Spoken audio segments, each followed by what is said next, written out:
Alternative Digitalk. Real issues, real talk.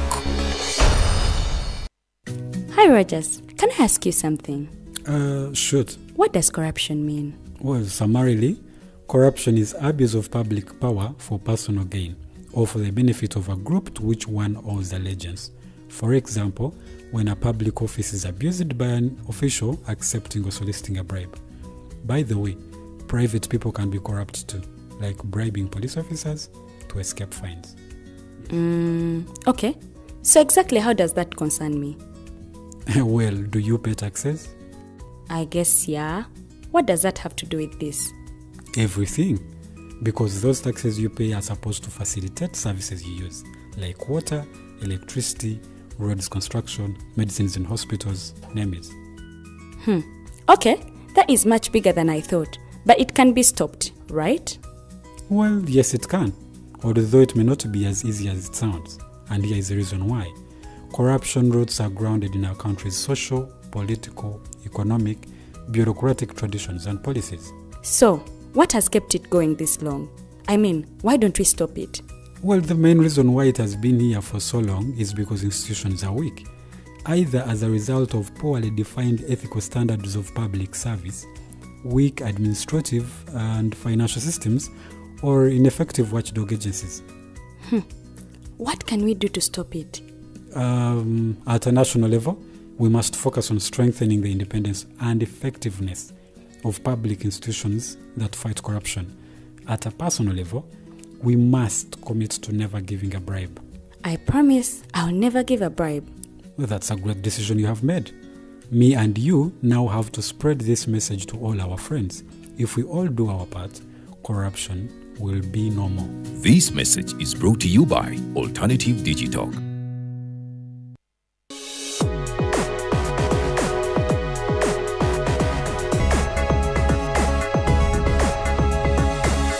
The Alternative Digitalk. Real issues, real talk.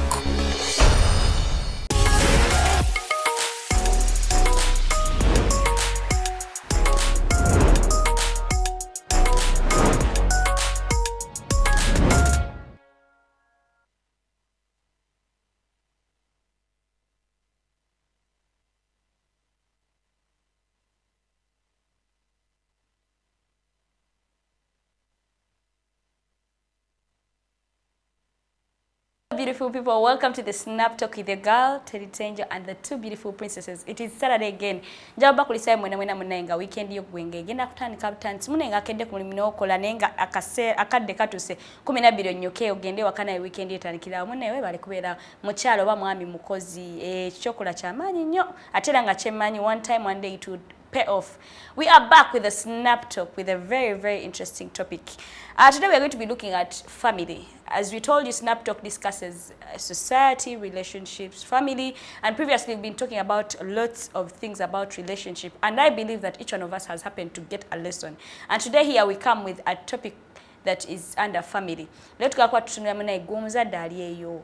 Your responsibility in the upbringing of your child etusewa muneba holiday makers mukulika nnyo ku masomero katusubire mwayita munange lero eno show yammwe, so share the link, invite a friend, you come and you watch today's show because it's all about you.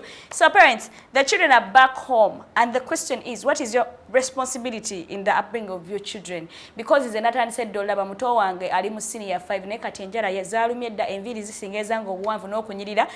Abana banji nyo bali mu situation because she's a semi-candidate. I believe right now she would be, concentrating on reading, because before you know it, this year is going to be at the end, and she would be a candidate, and of course would expect results from her. But munai zechenda bayi yepepeta 24/7 abera out, so bazadde banji nyo mwina abana nga bali webatu. And the question is, what is your responsibility in the upbringing of your child? Today we are going to be looking at that. Yes, gwa anatero bw'omuzadde oba ow'oluganda to discussing, you never know, we could help our parents. Abazadde olumbaga mono mwana munene nange yannema omwana walemera omuzadde. Eyamuzaala. Anyway, let me welcome the princesses bababuzeeko tugende maso, with a topical discussion atandika n'omulangira w'e Buganda. Agenze nakola kalika African way akwega achikiridde Obuganda okula. Hello. Thank you so much for that compliment.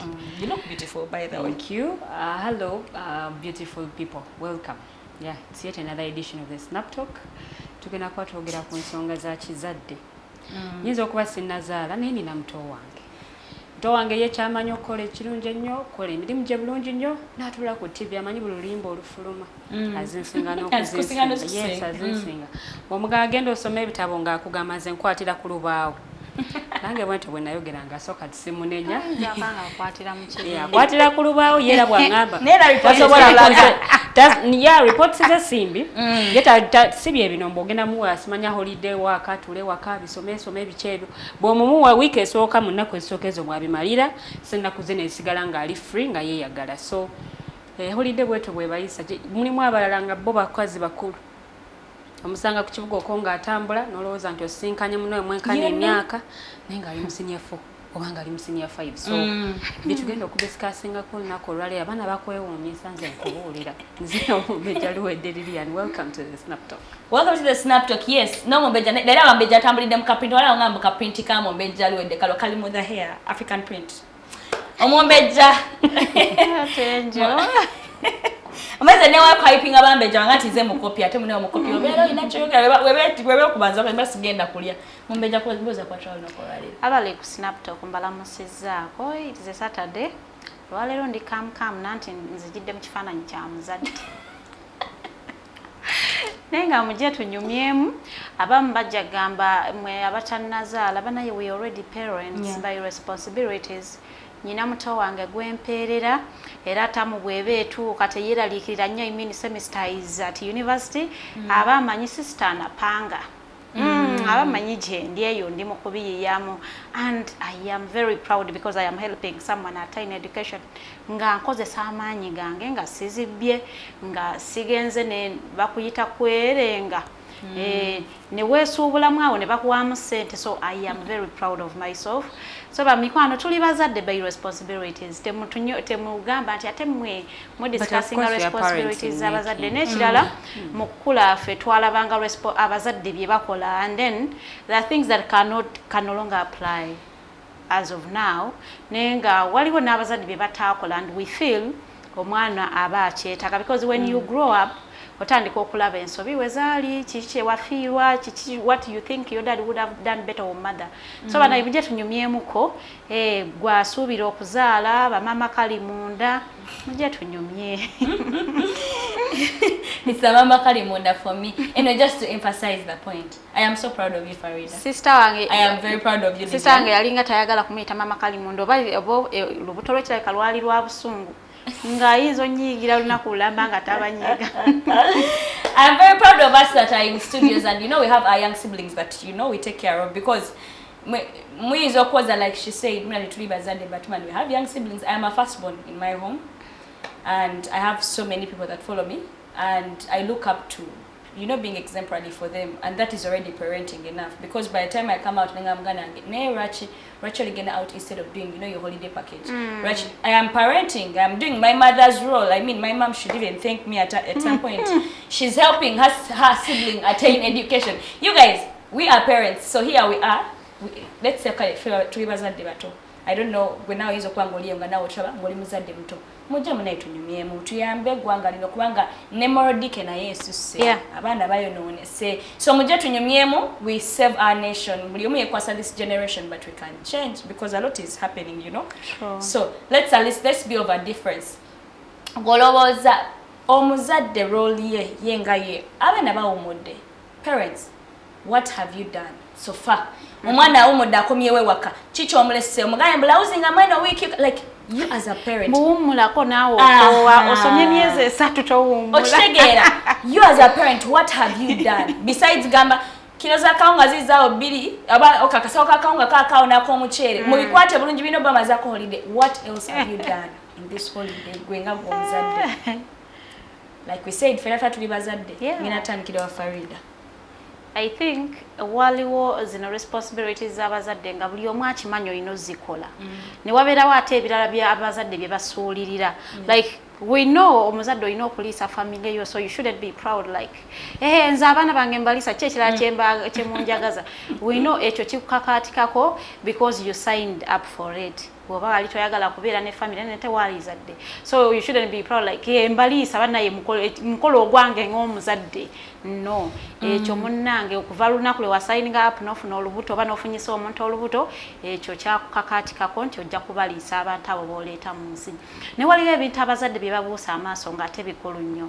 Omuzadde should be able to talk to their children about everything in this world. Every topic that is in this world, because bw'otabyogera waliwo agenda okubimugamba but in a different version with actions. Ate abasinga babikugambisa mo ne actions zinza kabaziteeseeko. So omuzadde weetaaga ofuna obudde, however tough the topic is, gimenyemenye ogyogere n'omwana we. Should be talking about sex because if you don't talk about sex with your kid, mukwano, there is someone out there who is going to tell them about sex and they're going to show them how sex is being done because you didn't get time to talk to them about sex, the consequences of them engaging in sex, and so they will want to know. For as long as omuntu omanyi buli lwobeera mu teenage age obeera ng'oyagala okumanya buli kimu, oyagala buli kye baakukugira oyagala okimanye, lwaki kino maama tayagala nkyogereko, lwaki kino maama akiŋŋaana. So you should always be getting time and talk about all these things. Talk about the use of drugs, the abuse of drugs. Abaana bali mu kubikozesa mu masomero temumanya abazadde. Bannange kolayo kalwando check up mbana bo, genda mu cases zaabwe ozikebere. You do not know what those kids are taking to school because bamanyi bamama temukebera case oba batata. Fe tata waffe yalinga agamba goli mwana wange nzala muzali, so nga tasisosola mboli mwalo oba mulenzi, will come and check your suitcase jogenda nayo ku ssomero n'abijjamu byonna n'abiteekamu akagamba bizeemu. Abaana basala omugaati wakati waliwo tosi za wakati ze bajjamu n'afumita mu kyafumise n'azigatta bulungi. Kati bana bakebera tosi esooka waggulu nenzo ngamba for sure. So bannaye abazadde tukole omulimu, tulina engeri gye tusuuliridde nnyo responsibilities ziffe ng'abazadde, ate ne tulowooza mbu abasomesa bagenda kukola emirimu gyaffe ne weerabira nti n'omusomesa gw'osindikira omwana wo naye muzadde ayina ababe, tagenda kutandika kukubirira ababe ate akubirire n'ababo. Nze bana I am discussing these things because I am an African woman and I am proud to be one. So temuslapping opinions z'abazungu. Waliwo ebintu that apply in the Western world and don't apply here. Ffe banaye as Africans there are things we can never do. The things nga tumanyi nti ekyo munnaye maama agenda kukwatira omugga akukube because okoze ensobi ate toyina kumuddamu. You don't bang the door because nkugambyeko n'okubawo oluggi nja kukimayo okuba siiyo sigwe wagizimba. So bannange abaana bano you do not have an obligation, but they should be happy around you all the time because bw'onoobeera ng'obapulizinga buli ssaawa they will think ensi eno tayina kubanyiga, bayina kufuna buli kye beetaaga. So when you set boundaries, waliwo time wegenda boundary y'okumunyiga anyiige and you will not apologize to them because you are setting them for the world. Munnange ogenda kutuuka ekiseera nga toli mu nsi eno mu bulamu and abaana abo balekedde ensi egenda kuba. Ffe muzeeyi yagamba nga mbu ensi esomesa bubi, nti ensi egenda kukusomesa naye ekuba emiggo, tegibeera physical naye gibeera psychological, giruma. Because now you end up growing nga weevuma abazadde bo singa bino taata yabingamba nga nkyali mwana muto. Why aren't you talking about homosexuality? Because it is happening in schools. Abaana bamwe ba homosexuals you don't know. So one day I was talking to a 5-year-old kid and she knows where the baby comes from and how the baby gets into the stomach. As 5 as she was. And she where did she get all that information from? And she was very confident to tell me the baby is not got from the supermarket. Afe batugamba nga babagula mu mukatale. And she knew very well mommy will go to the hospital and come back with the baby because the baby is in the mommy's stomach.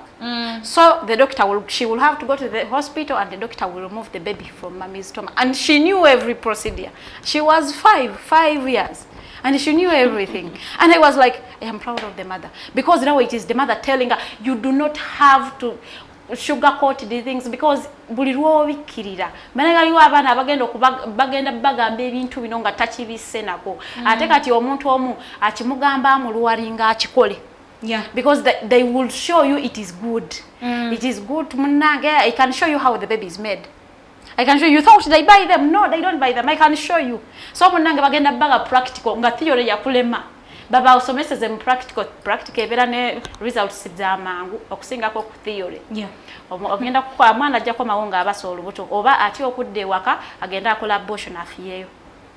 Because ati mami mukambwe ananda banolubuto so ajja kupanga ne boyfriend agende mu ddwaliro bakole abortion omwana afiireyo naye nga you had all the time in this world okwogera n'omwana wo n'omugamba nti toweese sesa ku musajja no one should be touching you lwaki omusajja akwatirira omwana n'ataloopa banange tufune private talks with these kids ate tuleme kubeera busy nnyo kyemanyi tunoonya sente embeera ya Uganda enyiga tunoonya sente 24/7 naye tufune obudde bw'abaana baffe osanga nti omwana wo ali mu kweyabiza nayibawo nga tasobodde kugamba gwe maama we oba gwe taata ffe taata waffe yalinga very open nnyo naffe okusinga de maama nga kugamba everything nze in my senior to daddy will be telling you go and play with the boys wagenda kufunyisa olubuto nze wange todda in university he will tell you I want you to get married but not at this early age. I want you to see the world.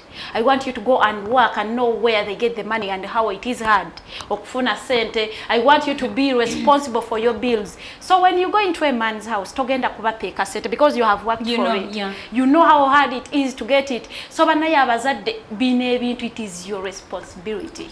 Fetata afenga akutuza mu motoka nakubuulirira because he knew nze sabeerako na senga wange ngamba ebintu ebimu sitebiriyo. So whatsoever in this world I have heard it from my parents. Babi ngambye straightforward. So even when I am with my siblings mbagambe ensinga bweri kyovola banze wembera ne basister bange I do not want them to figure out life the way I figure it out because I know how tough it is. So kati mbankugamba nga bwe kiri because nze nakiraba. So abazadde buli lwobera n'omwana wo mubuuze how is school mikwano gye gikoyisa gitya waliwe yakwatiridde waliwe yakugambye ekigambo ky'obusiru like let them be your friends. Bwe batabeera mikwano gyo bagenda kubanga tebasobola kweyabiza bw'abeera n'ekinaamunyiga abaana baba rapinga ne batayogera gwogana kukuwulira omwana we atandika okuvaamu ekisu ekibi kabamu rapping omwana ali kufundira wakaawo but because toli mukwano gwe they cannot even open to you. So banaye abazadde tuve mukweka emanyi waliwo abazadde bezimbya ffe tata affe yabeeranga mukambwe nnyo but he always had time nasooka relaxinga muko ne tusaagamu we would even dance together like ne muzinamu naye nga yatabuse mukwano nga kibooka eyinza nnyoka ewakaawo nga atabukira ddala n'akuba kibooka but he would relax because he knew abaana be bwana creating a distance tagenda kubafuna buli creating a distance n'abaana bomukwano ne mubukulu tojja bafuna. They will not be your friends even in adulthood because distance already waji creating okyali abaana bakyali bato. So talk about everything that you have gone through abaana babitegeere nti gyebiri. Talk about homosexuality yadde tannakiwulira bwe banakyogera ku ssomero they will relate mami yakyogerako. Yeah. Naye buli lwotayogera kati bwe banakiwulira they will want to know more. Kati bwayagala okunowingamo ajja kugwa kwa kikola. Kati kwa chikola will lure them to do it. So kati abana tulaba confessions ngagamba I am gay but my parents don't know and when I say kembozi nganjagala okulaba their opinions baba they are against baba ita homophobic. So I am thinking I am just going to leave home because I know tebagenda kunzikiriza. So omwana ali wakaawo ali gay naye banaye nze gay tosobola kugamba nti you are in the house with a gay person. Abantu abalina engeri beekozaakoza obuntu nga yuka naye abazadde obeera omwana omulenzi yeeyisa ekiwala and you are not bothered. Why are you in a house with a man who is behaving like a woman and you aren't bothered like at all? You are not questioning them. There should be something ekibaleetedde okweyisa bwe batyo naye abazadde tebafaayo yadde. So banaye ensi eno egenda kukuba abaana bammwe kibooko mugenda tukuziza abaana ensi eno buli omu beyeevuma olaba omwana w'omuntu gw'ovuma ku ssaawa eno banaye akaanaawe nabo bwe bagenda okubeera bw'otabagambako bw'oba pampering ennyo bwe bagenda okubeera. You shouldn't be a superman mu bulamu bw'abaana b'omukwano. You are human. You can't be a superman or a superwoman.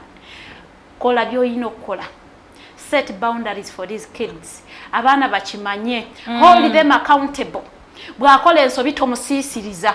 let them be accountable for their actions we bagenda okumanya naye buli lwakola ensobi n'omubikirira nanti be babbi be bagenda otuwa mu government because babbanga nga maama amubikirira tata we bw'anaategeera ajja kumukuba mukwano oli mutukuliza ababbi abagenda osala ensawo zaffe mu kibuga abali tusumbwa essaawa zino be mu grooming ewaka because omwana wo olwenzaalo onywa nnyo wanywa oluzaalo n'omwana wo toyagala kumugamba because omwana wange gye namujja temumanyiiyo mukwano tetwagala na kumanyayo naye omwana wo oyo gw'oli mu kupamparinga agenda kukufuukira ekizibu mwene ensi why are you allowing kids okubeera ku masimu 24/7 how are you even monitoring abaana bye bali mu kukola ku masimu nze banaye abazadde baawana ebintu ebimu tubikoppe ebirungi omanyi ekirungi nnyo okukoppa ebirungi tubikoppe naye ebintu ebitali byaffe biri mu kwonoona kalicha yaffe oba abaana baffe mbunza omwana kamuwe kasita akwata essimu n'agenda mu kisenge kye muwonye yali badde wanambuuza ebibuuzo wali wano omwana ajja wano nga buli omuntu ayagala kutuula waali kuba tayogera buli ssaawa tasirika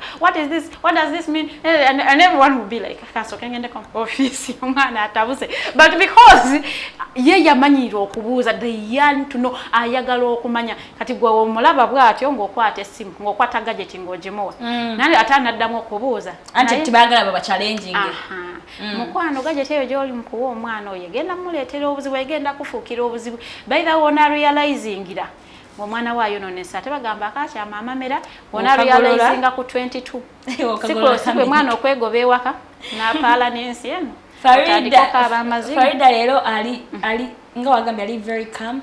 She's so passionate about whatever she's saying. I remember when she was talking nagamba mbu lwaki obeera n'omwana nga yeyisanga omuwala nga te mulenzi. And I remember when we were growing up nga twagala wanika ekifuba nga tunafuna you've not yet gotten breast cutting obeera wanika ekifuba eriwe nga bakubako wanika kafuba ko chichi. So if you parents manage to do that kwa maybe nandi banda kafaka kale nene bakakumira eyo muda kana omwana yeyisa omuwala lwaki tomu stop you like why don't you tell him be a man lwaki obeera ng'omulenzi which so anyway Farida has given his side of she has shared what she can and I know whatever she has shared for the first time sigala baga mulondemu mbusima yange ebizimba everything kizimba so chiri gwe joli. Let Lilian tell us her view about today's topical discussion. I'll go back to Farida and of course I'll be reading your comments. I'm already seeing about Tota and Sosinka in their comments, but just to remind you omwana ono wakula neba naba God forbid oba kale ne bamukuba kayondo maybe oba ne bamusiba obulamu bonabona. Definitely it's very hard that nzata muzala mbunja kulumwa nzata muzala nyizo obutabera in pain negwa muzala gwagenda obera in pain at the end of the day. So ngoyamba omwana wo nawo oli kweyamba and also the siblings abazadde bafa abakoye oba amaanyi gabawedde musibe bali abedda batukwatanga mukati gwe kozesa amaanyi mama oba taata oge yakwatanga atugamize kasimi yaberanga very tough ninga nakasira ko kusaga kabirawo nawe gwo osoga mami sha mami nakusoba na bakwasa kyejo gwenga gwe elder brother elder sister yimukira baganda bongola mama abakwasa kyejo you stand up obagamba what is right and what is not right. If you see your parents are too busy smayanga working and all that, do the role they would do because in the wrong run you're also saving yourself. Lilian, give us your view about today's topical discussion. I've come to realize abazadde bwabanga alina abaana nga no babeera bataano oba bano bamukaaga bano abasooka beera very tough bano abasembayo n'alyoka abakwasa ekyejo oba ababeera bakooyi oba abeera babadde like sikitegeera.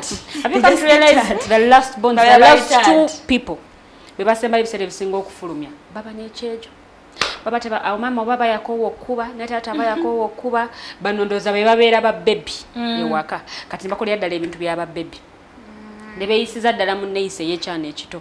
Kati awo obuzibu bwe buva nti mwe mujja bbere eno nga mwe muli very tough nga bwe babakuza mugende mufudde ba last born nga tebagambwako omugambako naga nakulopya wa mama nasiita ebigere nakola ata like nogamba naye bannaye ffe nga mmanyi watukubanga bwoti ne bwotaba tata nga watukubanga naye engeri ono omwana nga tagambwako nga tulina omuto waffe tagambwako mwana twoli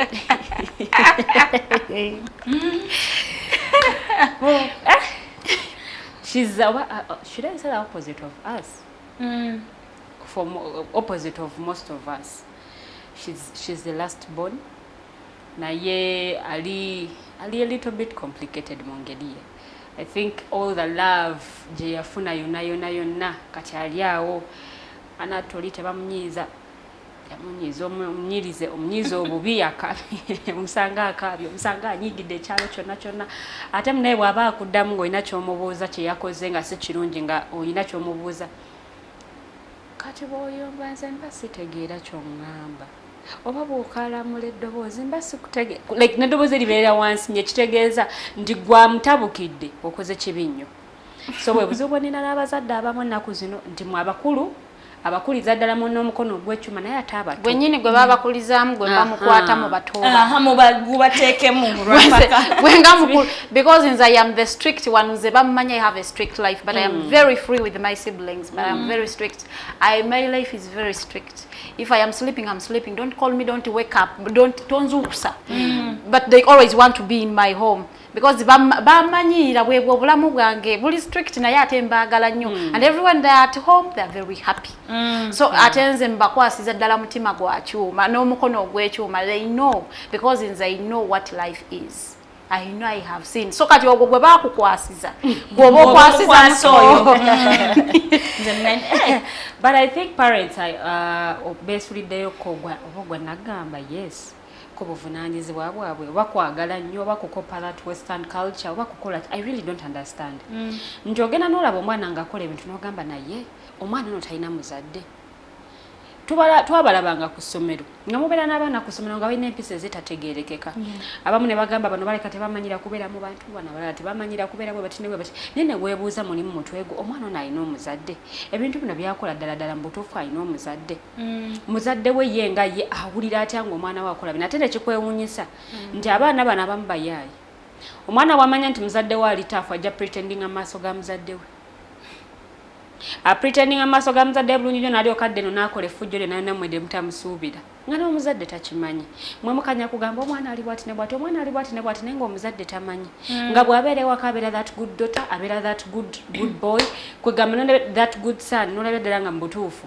bye boogere balinga nga abalimba balinga nga abawaayiriza omwana tu so I think parents betaaga basitukiremu abaana babeera ewaka nga ku TV ebintu bye balaba byennyamiza content ali ku TV ali right now ali kukusanyusa abantu terimbo byakuyigiriza content ali ku TV bagenda kera ku macha batulage movie everyone wants to pull crowd oli ayagala kusika abantu ziberengeze saawa ezo nga naye gwe balaba bagenda kuterako filimu gwe filimu tomanyi birimu because movies kati ezifuluma I think eringa ode ya fuluma buli movie ezifuluma mwina okubeera mu characters zabo bage bani bonna so gojja kubeera nga omwana nga nyumira nnyo okulaba film naye batumanyi film eno kikyalaba omwana nga nyumira nnyo okulaba katunzi waliwo katunzi ze batugamba tatambula abeera waka ku TV ng'ekyo kyokka gwe kyeweewaanisa naye nga tomanyi ku TV kuno content kigwayoola biki ebimuyingira mu bwongo because obwongo bw'omwana omuto kibanga kitabo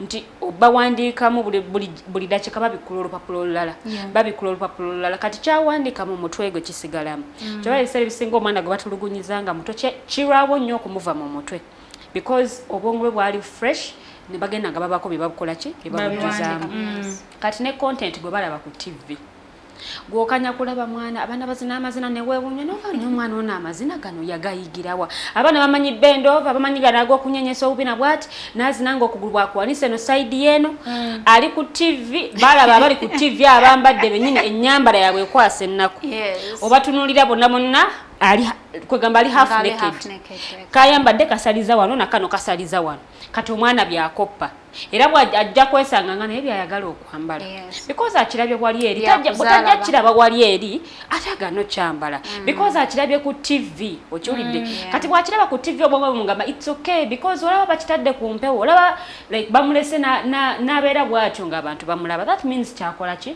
kyayambadde kirungi naye kyajja okutwala mu mutwe kweko okugenda okulaba nga mugenze ku mukolo oguba gwa famire ng'omwana yeggunze nga basista bali wali bageya bakojja bonna beebuuza ono waani naye nga gwe naawe kenyininyini wagenze oba oluusi olina akaleesu kamu kako keebisse toyagala kejjako nawe kenyini weeyambalidde bwo toyagala kulaba sezaala akulabe gundi ntumbu eyo noonoonya nekyomuwanga tokola ki nga tokiraba ogiri otuula mu mmotoka ogiri otula mu mmotoka abazadde abamu tebamanyi nangoye z'abaana baabwe ze balina oli alaba omwana amanyi mama tabirawo saawa ze ze saawa ze zeegalya muno obuvaazi bwe neegunda akantu ke n'atuula mu ddiro n'asalako oba n'atuula ku lubalaza n'asalako abavubuka b'okukyalo babeera bo babimanyi naye kati gwe mama tobimanyi buli w'okoma omusanga ali mu sikaati mpanvu ekoma eno bweti ne bweti naye ng'emisana tomanyi kyeyasiibya ayambadde emisana tomanyi beyasiibya ayogera nabo tomanyi beyasiibya akola because ne ku kyalo kwennyini kwoli ennyumba yammwe yakikomera tewali akkirizibwa kuyingira ewali embwa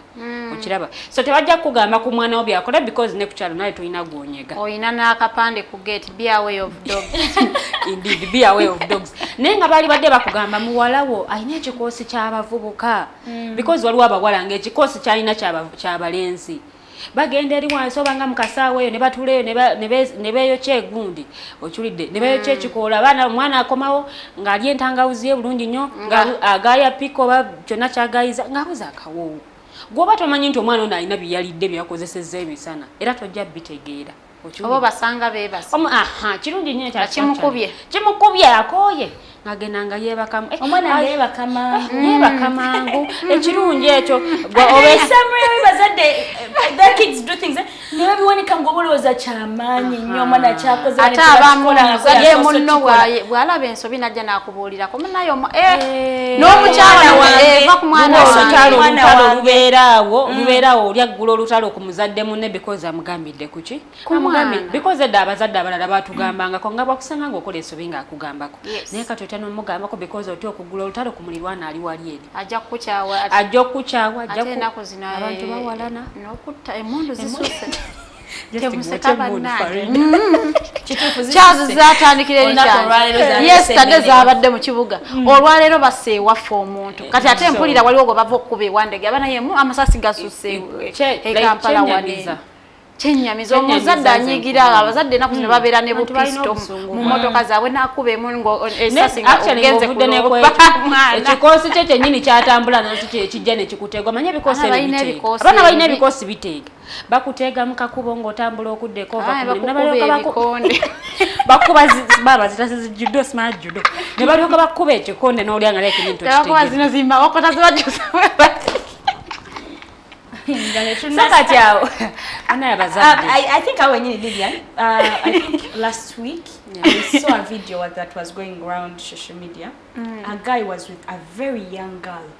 Like you could see that the girl was so young, despite the fact that he had hasn't been. The girl was so young. First and foremost, the guy was with a young girl, which is very wrong, and he went ahead to record. Yeah. Can you imagine? He went ahead to record and put on social media. Namulabye yesterday. Nga naye kenyini omwana muto kati nga bataddewo caption gaba bana abazadde mutandika okucheckinga ku baana. Bamwe bangokyade kyana kiri so innocent, and you can imagine omanyina abazadde afe omwana teyabadde innocent yabadde amanyi kyakola yabadde muto naye kale yabadde amanyi kyakola engeri yabadde akolamu ebi obwongo bukulu just myaka. I'm not on TikTok, but for some reason my mom is on TikTok. No videos my friends are on TikTok, you know. Like I have seen even parents on TikTok. Nekat imagine omuzadde oli ku TikTok mfacho okuwabula abaana. No some omuzadde nenga akola bu challenge kajja kakola. So I'm like okay. Akakuba luyimba ku luyimba. Oshira luyimba kulima. So I felt like TikTok wasn't relevant in my life because I'm like okay, what do people do there? Because of course I've seen those abakola advocacy, I've seen people ababulirira.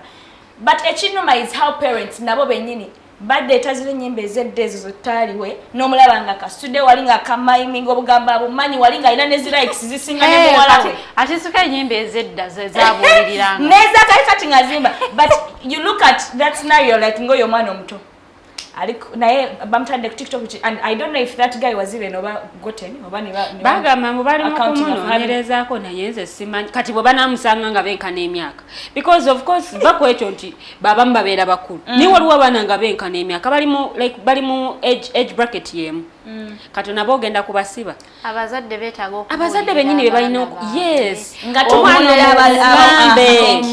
tubulirira abawala n'abalenzi ate obuzibu ennaku zino bamuwala bamutaddeko nnyo effort naye omulenzi abalenzi ne babalekerera n'abaana abawala ne babalekerera like why would you be having a student ateeseko wig y'emitwalo 2 bw'omuzadde ng'oyo Farida anti kati Farida wero zo mulimu actually no because when at home we have a very stubborn sister. I give us an example all the time. She's so different from all of us. Nti Jemima will be home moyo wembera mugende of course kati finga fobera ne wigeze enjawulo so kangeze yambadde joleseye wakatuge na tablet definitely ye Jemima ogenda kudangajiza bulungi wajije ogenda wakyala ku social media wala yataddeyo bufaananyi you know ngali mu wigiyo bichima let me tell you and of course there is no way you can stop her, you know kwana omugamba toyingira mu kisenge kyanga siro bichi kyajja kulaga she won't. You never know, she sneaks in. You do not touch my things. You are not even allowed to open my closet when I'm not there. Okujja kongo nsabye olukusa. But the fact that nezula nti wayina kye wakwata konga sikigambye nza ipunish.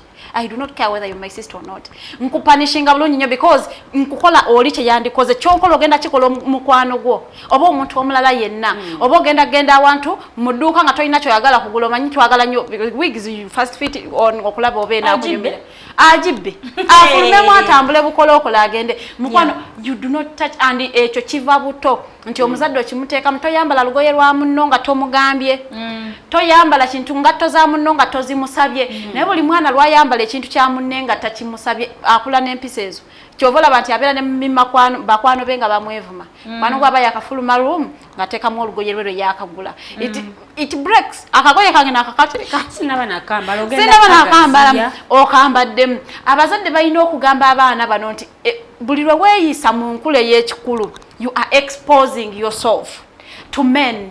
Ate omwana wo gwo omuzadde njagala kugamba mbutayina like mulio ekitimatima ekigendo gaana abasajja 10 buli lunaku. It is not possible.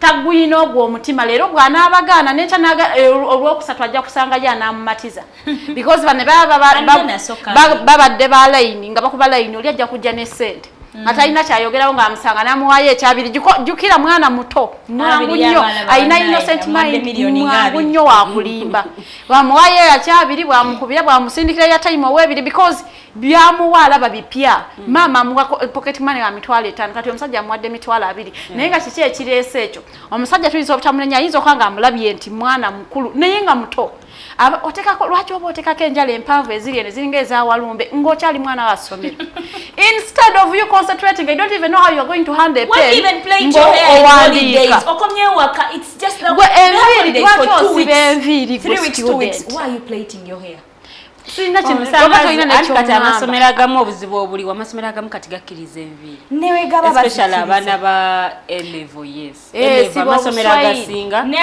bakuze enviri have you been at school abaana ne bajanga ba plaitings enviri nga isinga neza abasomesa ku ebay because the generally nsomera senior 5 ne senior 6 abaana basibanga enviri nenga babakkiriza siba braids gine emiguwa then ne pencil kati ngomwana ajane kapeso ke kalimu obuline obugira bwebuti okiwulidde that ka silly competition abana ke balina masomero ennaku zino because abana bawumula balina amasimu olumula bwati ngesimu yeruma agenda kusomera olusaba mbaje ke bakabamu ne bazitwala nakulwatuse wakalwatandika okwenyinga nateeka na recording nateeka mu group yesomero nati babanezi group WhatsApp groups kati nateeka mu group yesomero nabalaganga ye bwa living obulamu obwebbeyi kati ono nga naye alabira kuli nga agamba nange obwo bwe bulamu bwe netaga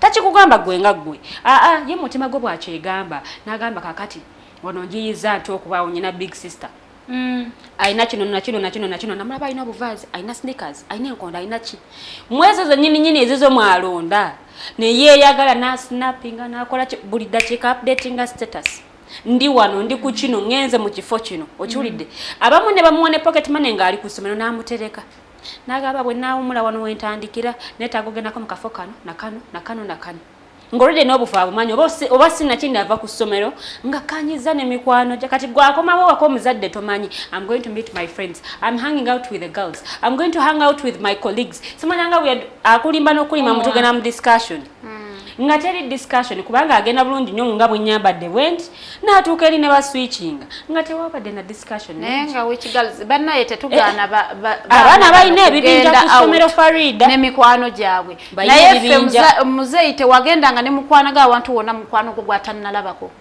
era nga webabaleetanga ng'alina batakukkiriza kudda musagala kulaba n'oyo like nga yabalaba nakuwoningirawo lwe ndiddamu okulaba ng'oli n'oyo omuwala nja okuba gwegira egimu gijja kukwata ettaka temuzeeyi yalinga mukubi nga tawoninga takugabira warning 2 bwakugamba ekintu oluddako kibooko kuba nanti oba tewategeera kati ng'akuba kibooko ate kibooko zaffe zibeerawo manyi mukyale abeerangawo effumbiro ery'essubi kati ng'embooko zibeera omwo ng'azitereka omwo musubi nga tatawaana bw'alaba ow'emputu ng'ajjayo tomunyumiza so kati abazadde omwana bw'agamba ngenda out n'emikwano gyange mukwano gwoki confirm kubira parent we omwana wo mukkiriza bagenda out bakomawo sawa meka bagenda wa naye abazadde bulaga okay because omuwonye waka si kirungi abaana balimbira mu discussion anti kati ennaku zino bya discussion but tulina kye tugenda okudiscussinga kandooza sinamalirizanga agenzi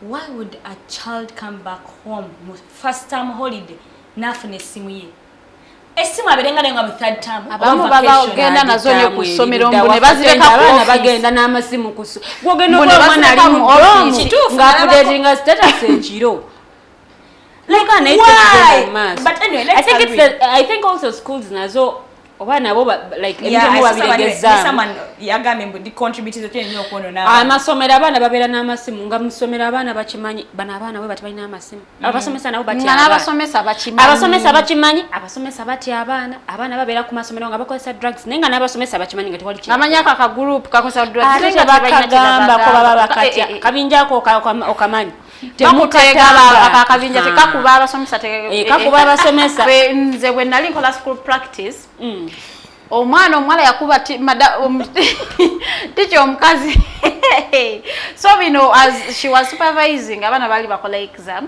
and then teacher omu namugamba mbu oyo omuwala alina akapapula buno bwe twakwekanga obupapula mu abaana nga bagenda okukoppa mu exam so bagamba teacher yali musajja bagamba teacher omukazi agenda amukebere omwana yatuuka enakuba omukazi nakawulira miranga so bana yabaana abamu balina amaanyi akaso omusomesa agamba olaba maama we oba taata we teyakola nze nfaaki n'omwana nandeetera obuzibu omanyi nti ku kadanka omwana ajja naye nga tongesinga ne omusomesa nga tagigulanga nagamba kugigula kanve ku baana baabano mbaleke so kirungi nnyo abazadde babeere role models eri abaana baabwe naye gwe omuzadde ofuluma mu kapatro akakomeno mbwe omwana ogenda mugamba mbu yambala ebiwanvu obwaki ng'akulaba gwe kyokola to respecting nga taata w'abaana b'omuyisaamu eggaali ng'abaana weebali balaba n'omuvuma n'omujja wali n'omussa wansi ng'abaana weebali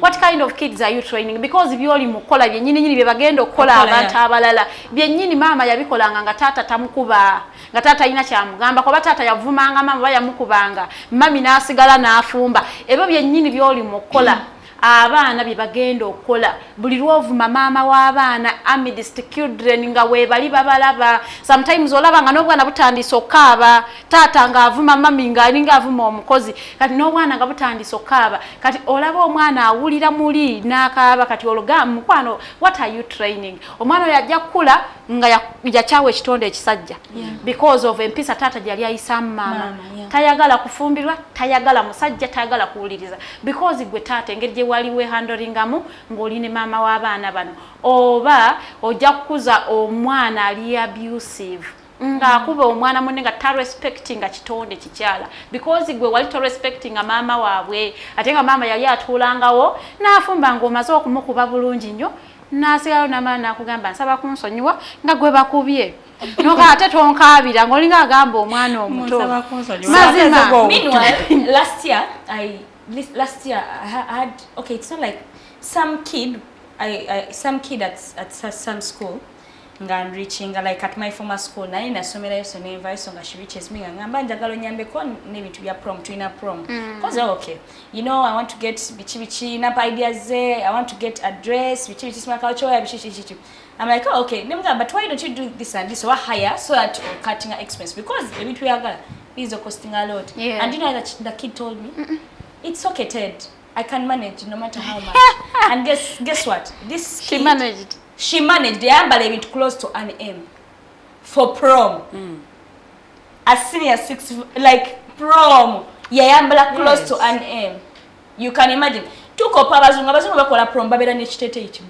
one prom dress if you want to choose no choose mkanake simana no choose amasomero galeta ebintu waliwo culture wear simanya waliwo but imagine omwana close to her waliyo nga yagenze byo kwambala Tengo buli muzi promo obumanyo basanga mu kibuga omu either actually second time awo bali mu kibuga omu banoonya ebiteeteeyi nga afafagana kwambala kiteeti kisinga kya munne kubanga yamala nange kenyina muyambe kwa mwadde ideas nantipinga close to an M and in my head what people I mean I had given her my ideas I shared with her my ideas why wouldn't I have a lot of things to do she had to tip my time so changes zako gamba izi society namwe fa bali mu society omusajja nowe yagadde omwana w'abendi manya nti ono mwana muto ono mwana muto at least banegamba ono kale kamuveeko kangene nonye size enene oba kati oyagala omwana high school kati goloza mbuwo muwe emitwalo 2 kwa of course oli okuwa emitwalo 2 buli tamu tekimusala emitwalo 2 buli tamu musoma myezi ena so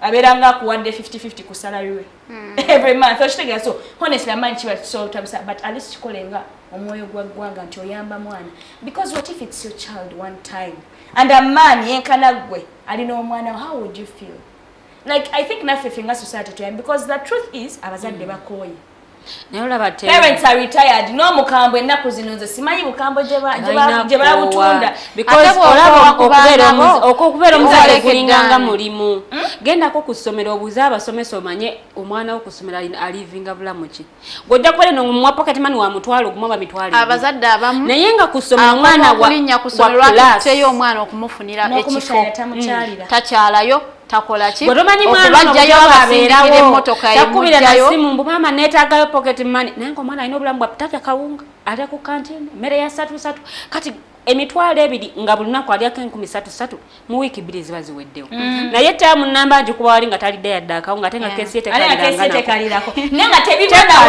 naye nga ate tebiva waka nga naawe omuzadde tomanyi tuyambe ate abaana bammwe banaye mubayigirize social skills banaye we have a lot of kids out here nga tebayina social skills yadde baboggola tebagambwako because ewaka babamanyiza mwakuza ba king nanti mbatuma n'amanya ga king queen tebagambwako so mubakuzizza even in the society abaana tebayina social skills they do not blend into people because tebabimanyi ne bwatula mu group y'abanaabwe atula ali mu group y'abantu nga 10 and they are on their phone true actually avanemu ne babeera basinkanye samwe avanawo nga talina gwamanyi it is weird ne bamubuuza mulirwana wono okubeera mu group omwana wange tayagala nobeera mu banno nojayo esimu nojayo ne headsets noteeka mu mato as in toyina social skills yet nogenda mu conference novayo nga tomakinze friend nomwe abato tosharinze number yo teri akusabye number just know you don't have any social skill like this you cannot go in mu mazima tagenda mu conference baddema abantu 10 notafuna yo friend nomu you cannot go ku university nomala ye myaka 3 ngo inayo mukwano gwo mu 43 years musirifu mwana musirifu taina ngo mzadde tanatandika mukwano omwana bano mutayemanyiza bale parents so ine ngiba wana I'm like because ne wono omutandikirawo business ajja kwagala emikwano business yetambule ne bono ga mwana wange tajja kunoonya mirimu kyonna kyanabeeramu they will need people so you should train them to know how to associate with people abaana mukuzizza abaana abamanyi nti enseno bagiyina mu ngalo bwe bati yadde bayina muyina sente waka esente mugenye ekyaluka ate Mukama Katonda bw'alaba nga gwagikuwadde n'ogikozesa obubyagi kujjako kyangu nnyo esente nzibu yakufuna naye bw'eba egenda mu lunaku lumu so abaana mubayigirize nti osobola okwagala ekintu n'otakifuna yadde nga sente weeziri balinde bayige nti si buli kyosaba okifuna naye buli lw'omulaga nti buli kyosaba okifuna ne mu bukulu bw'anaaba alina kyayagala bw'anaaba talina ssente ajja kubba bw'aba muwala ajja kwetunda because wabamanyiiza nti bw'oba oyagala ekintu okifunirawo ate bwe babeerayo abaana ewaka bw'abeera ne kyakoze learn to appreciate them naye mbu saagala kumwebaza ajja kulowooza mbu nja kumumeza amalala manya abazadde balina theories ezitakola abaana you appreciate them for the efforts baba bateeseemu ati abakoze bw'aba alina ekintu kyakoze waka nga tokimutumye mulage nti osanyuse appraisal positive appraisal nkulu nnyo mu baana ng'obakuza so they will learn to appreciate people's efforts yakikula kiraba taata akimukolera oba maama akimukolera nti mama tabaddeewo naye nongosezza ennyumba because we always want to kusanyusa abazadde baffe tuba surprising tantumye leero kankikole akomewo asanyuke bwatuuka ewaka ng'omwana akikoze nga tokimutumye nawe sanyukamu ne bwe kaba katono sanyukamu omuweeyo akalabo oba muweeyo olukumi mubayigirize n'okuhandolinga sente baana bayige financial discipline nga bakyali baana bato abeere n'akasente ke ng'amanyi okukabudgetingira mubuuze sente zemuwa how often do you save oyinamu sente mmeka bw'omugambe ku saving yo leeta nja kwongerezaako ogula ekintu bwekiti you want ekintu bwekiti sente mmeka 5,000 oyinawo mmeka let them learn to save because batayiga financial discipline eyo nga bakyali baana bato mukwano ne mu bukulu tebajja kubeera nayo because tebakula nayo buli kye tuli saawa eno kiva mu buto bwaffe nga bakituteekamu nga tuli baana bato so uyeetaaga okubeera neyo financial discipline nti kuwa 10 osavingako 10 eyo olwenda genda olyemu ku ssomero bannaye abatakoze nnyo tajjeeko kinene nnyo naye buli lwotamuyigiriza baforcing okusavinga because tebannategeera mugaso gwa saving so you need to force them naye nga you lure them to wait oyagala ki njagala kukugulira kino naye tugenda kyesonda bwe nkuwa zino nga wamugamba okujjako 10 ajja kujjako n'ebitaano oba ajja kusalawo leero nze sigenda kugenda nazo sente zange zibampadde ku ssomero aziteekemu zonna mu kabox mubagulire saving boxes oba ateekamu lwataano oba 2 muleka aziteekemu zezo zayina naye gwe okuwoza mbu ate anaasavinga mmeka zaba mukwano ne kiba 10 oba 2 abaana abo bayiga okusavinga nkuwadde 3 savingako 10 oba ayinza n'okuyiga kati bw'alaba nti luli ya saving mami n'amuguliramu ekintu ekinene this time round ajja kwekubiriza yekka yesavingire mpolampola naye bannaye ebintu bye mutagamba abaana bigenda kubakosa nga bantu bakulu be bantu bemusanga nga balina ssente nnyingi naye nga bazipaatingamu nga tebalina kintu kyamakulu kye bazikolamu because tebalina financial discipline omwana akwata $5,000,000 nayingira governor n'afuluma nga akubye essimu nzijaawe waka nindira ku gate nina bemmanja nga yanywedde ogw'ebbanja ne bamuteekako bodyguard ajazisasule anyway let's dive into the comments since mutusonyiwe kaseera kaise twetunga tusoma comments ne leero katusome ntono nnyo because akadde ino katugoba Wood Williams tukumisinze nnyo tusanise okula kulikayo mu Kamoli. I think we're going to be reading one comment and then we shall leave this. Let me start with Maseru Kasadat. He says today's topic is timely. Most African parents fear or do not feel comfortable discussing nakedness, growth, hormonal changes and puberty with their children. This is because of the conservative nature of the African culture, yes, where most of the communication is done in parables, I think. Times have changed and children are more intelligent than the previous generations. So should the parents' approach to such discussions. Yeah. I think in a self-explanatory. Everything actually bulungi nnyo. But thank you so much, Mr. Ati okubuulira abantu abaana mwana ne bwaba wakuza mukono mabega tebakimuga zajjaja nge yakiŋŋamba n'ensulanga kye nnindirira okiwulire. Nze nalwawo so my mom was always on me. Every month she would ask me. That she told me, omukyala bw'atuukaawo oba okuza. Era twazirindanga and the good advantage was that ono yeeyita Museveni twako agamba Farida is right, but nowadays schools add up spoiling children. Yeah. Even if you do your part as a parent. because n'abasomesa bemusindikira abaana bamwe banayi nabo bako abamu tebazaalangana abaana bamwe tebagambwako kyokka twabanga ne basenior woman n'agamba mbu even the bazungu are different, some still keep their culture. You very right. Ozigenda kusanga omuzungu atatambula bwerere nga tebayambala ezo buno bunaka abaana bwe banayo olaba omwana n'ogamba onaali sikataayita obukunya.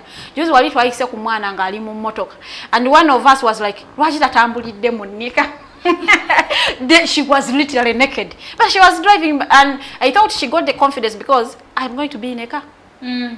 So setaga kwambala sikataayite bwerere.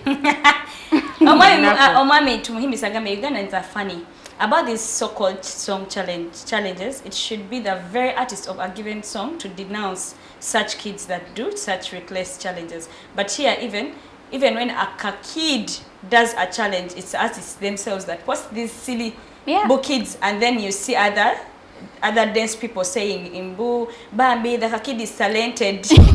You all remember how some unserious people attacked Cindy when she blocked some Kagal kid from performing on her stage.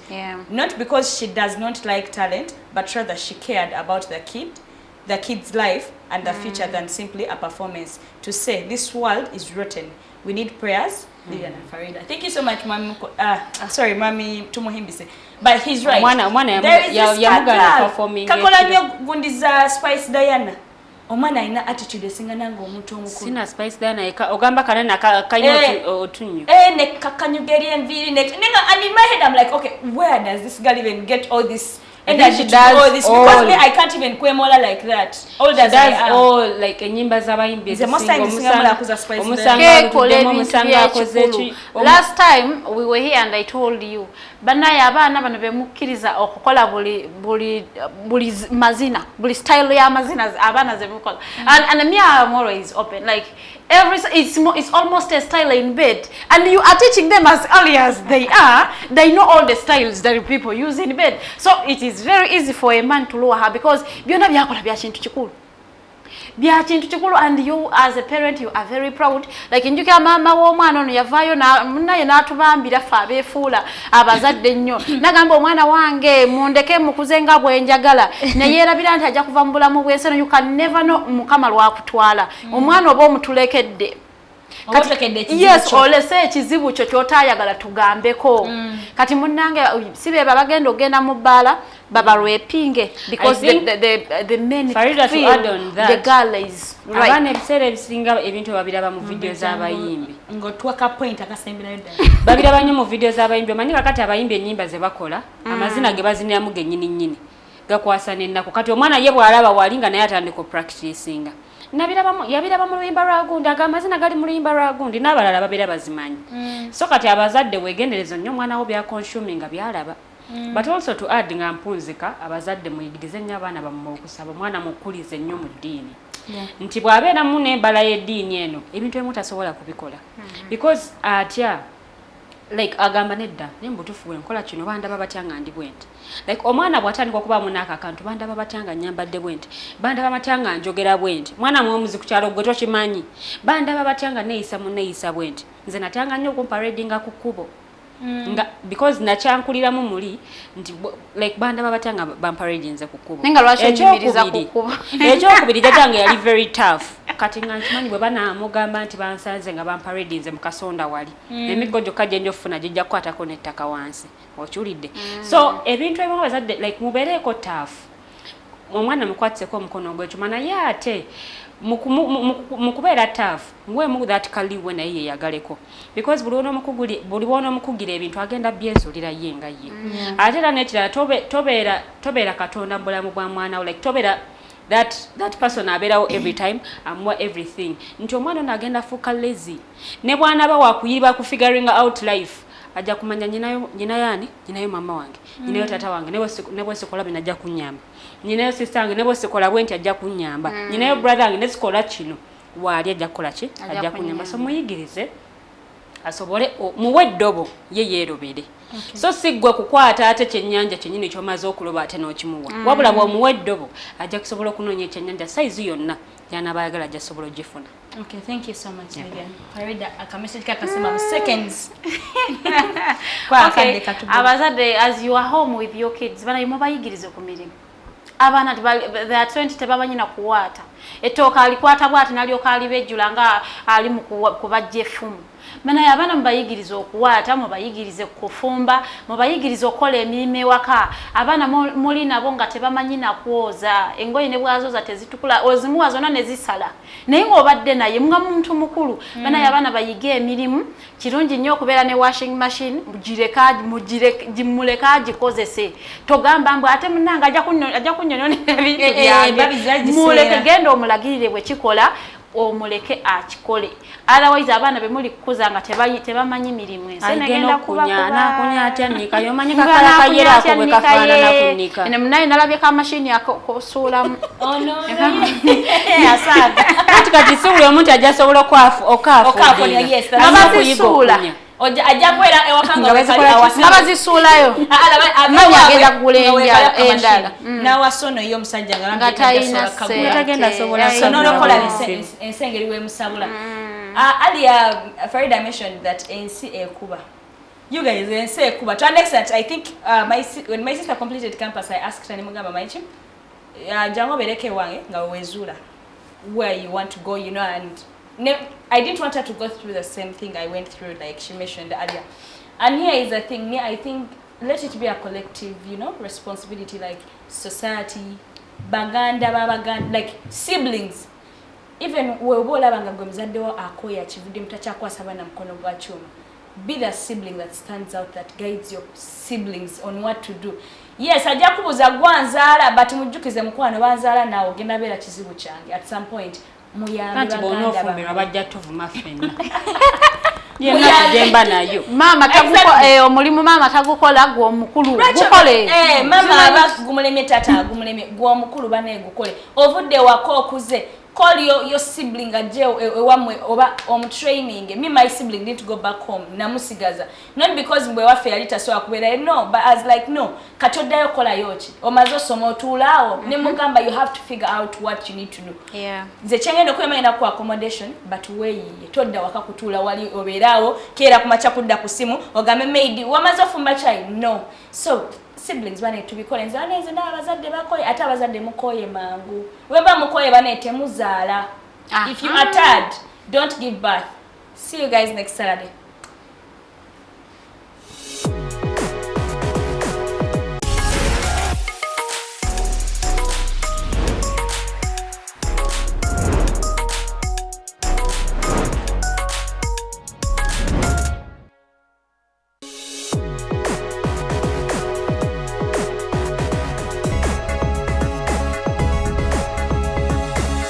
The Alternative Digitalk. Real issues, real talk.